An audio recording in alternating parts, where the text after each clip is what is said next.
Hey guys, my name is Kay McDonald, and today I will be talking to you about an article that I found called The Effects of Sensitive Electrical Stimulation-Based Somatosensory Curing in PD Gate and Freezing of Gate Assessment.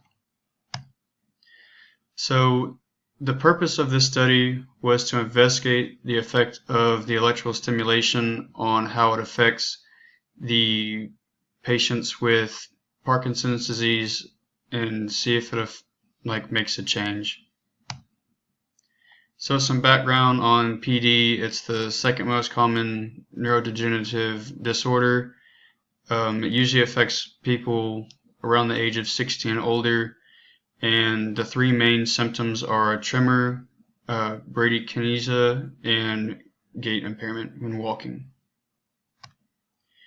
So the methods of the study was that with the electrical stimulation, they put a pad on the arch of the foot and a pad on the top of the foot, and I listed the different phases and stuff that they used. And then there was an IMU placed just below the lateral malleolus in order to take the measurements of their movements and see if there was any changes in the gait.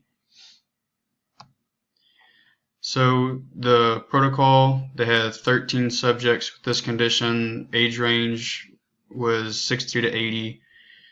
And then for the first trial, they used a stepping in place task.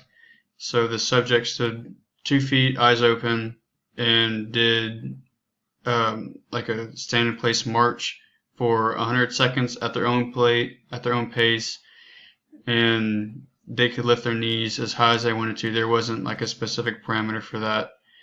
And then they performed it 2 times per subject. And then the ones that could complete that went on to trial 2, which was known as the tug test, or the timed up and go, where this was the patient would be sitting down in a chair, they would have to stand up, walk 3 meters, and come back, and they used that time to see if the electrical stimulation had like a difference in impact on the time. And then they also performed that 2 times per subject as well. So for the results, the SIP trial, they analyzed the freezing of gait, and 7 of the 13 did experience that, but some of the others really experienced like fatigue, and that's why they could have had the freezing of gait.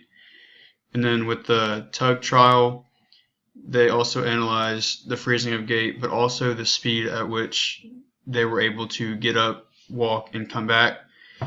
And then 5 of the 13 did not experience the freezing of gait. And then subjects who did not experience the freezing of gait in the tug trial did not experience the freezing of gait in the initial trial, which was the stepping in place. So for the conclusion, the somatosensory cueing based on sensitive electrical stimulation could not be promising for the PD patients, and the benefits with the parameters and FOG occurrences, they weren't very promising. There just wasn't a whole lot of research on this. So for the application, like I just said, I wouldn't use it due to a lack of research. Critiques, they need a larger group of subjects for them to actually split the subjects up into groups, to have a placebo group, one that had like a different setting on the stimulation, and then one that had the normal stimulation or what they wanted in their parameters. And then